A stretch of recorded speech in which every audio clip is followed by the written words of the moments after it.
ତ ହବାରେ ନଥିଲା, କାରଣ ଆମର ସୋଲ ମିଳୁନାହିଁ। ଆଉ ବିଲରେ ସାର ମସଲା ପଡ଼ିବାରୁ ସୋଲ ହଉନି।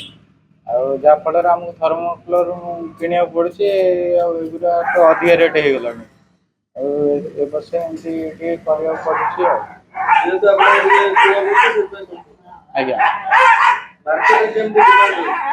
ମାର୍କେଟରେ ଆମର 10 ଟଙ୍କା ପାଖରୁ 30-50 ଭିତରେ ଡଙ୍ଗା ବିକ୍ରି ହବ।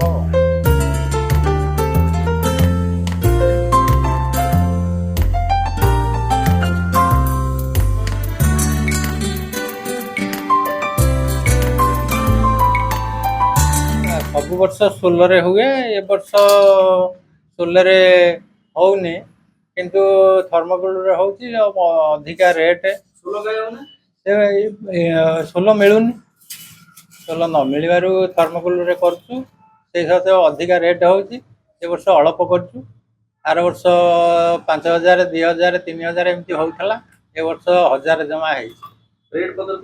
ରେଟ୍ ସେଇ ଅନୁସାରେ ଆମେ ରଖିବୁ 10 ଟଙ୍କା, 5 ଟଙ୍କା ଠାରୁ 500 ଟଙ୍କା ପର୍ଯ୍ୟନ୍ତ। ହଁ ହଁ, ସବୁ ଆସିଲାଣି।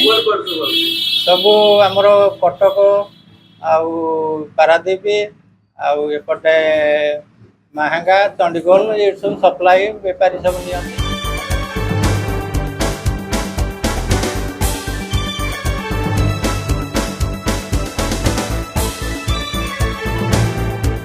ବିଭିନ୍ନ ପ୍ରକାର ଡଙ୍ଗା ତିଆରି ହେଇଛି ଯେ, କିନ୍ତୁ ଲସ୍ ହଉଛି, କିନ୍ତୁ ଲାଭ କିଛି ହଉନି।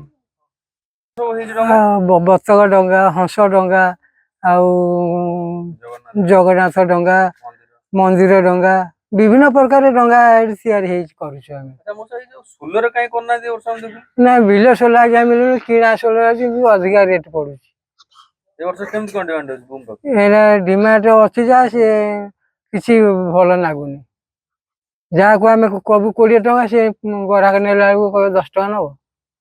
ଆଉ ଏମିତି ଆଜ୍ଞା ଏଠି ଲସ୍, ରୋଡ ପୋଷଉନି। ଆଉ ତଥାପି ଆମେ କରି ଆଉଛୁ, ଗୋଟା କରୁଛୁ। ଆଉ କଣ କରିବା, ଗୋଟା କରି ଆସୁଛୁ, କରୁଛୁ। ଆଉ ତେଣିକି ଯାହା ହବ ହବ। ଆଉ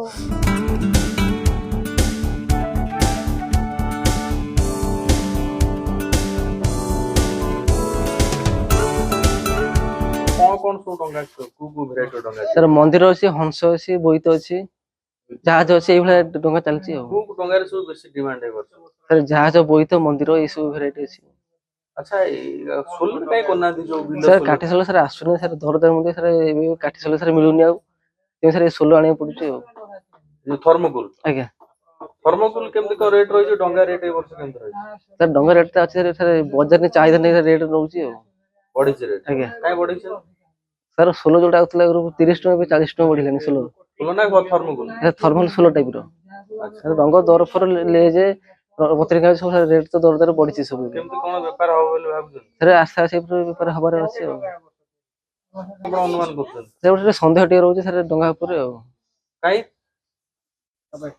ସାର୍ ପାଗ ବାତ୍ୟା ଫାତ୍ୟା ନେଇକି ସାର୍ ଟ୍ରବୁଲ ଟିକେ ରହିଛି। ଆଉ ସାର୍ ସବୁ ରେଟ୍ ସାର୍ ଦରଦାର ବଢିଛି ଏବେ। ସାର୍ ଡଙ୍ଗା ଉପରେ ସାର୍ ସନ୍ଦେହ ଟିକେ ରହିଛି। ଆଉ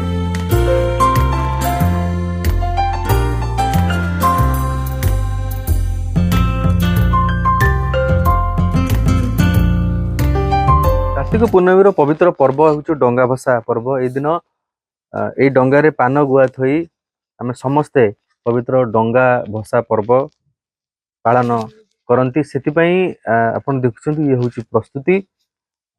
ଏ ବର୍ଷ ଯେହେତୁ ସୋଲ ମିଳୁନାହିଁ, ତେଣୁ କାରିଗର ମାନେ କହିଛନ୍ତି ଥର୍ମୋକୁଲରେ ଯେହେତୁ ସେମାନେ ଡଙ୍ଗା ତିଆରି କରୁଛନ୍ତି, ସେଥିପାଇଁ ଡଙ୍ଗାର ମୂଲ୍ୟ ଟିକେ ଅଧିକ ରହିଛି। ଯଦିଓ ପୂର୍ବ ବର୍ଷ ପରି ଏ ବର୍ଷ ଟିକେ କମ୍ ସେମାନେ ଏ ଡଙ୍ଗା ତିଆରି କରିଛନ୍ତି, କମ୍ ସଂଖ୍ୟାରେ। ତେବେ ଯାହା ସେମାନଙ୍କର ଆଶା ଅଛି, ଡଙ୍ଗାର ମୂଲ୍ୟ ଟିକେ ବଢିଛି। ଏବଂ ଯାହା ସ୍ଥିତି ରହିଛି, ଯଦି ପାଗ ଅନୁକୂଳ ହୁଏ ଏବଂ ସବୁ କିଛି ଠିକଠାକ ହୁଏ, ନିଶ୍ଚିତ ଭାବରେ ସେମାନେ ଭଲ 2 ପଇସା ଲାଭ କରିପାରିବେ। କଟକ ଜିଲ୍ଲା ସାଲେପୁର ଚନ୍ଦ୍ରାଦେବପୁର ଗାଁରୁ ମନୋଜ ଆଚାର୍ଯ୍ୟ, OTV।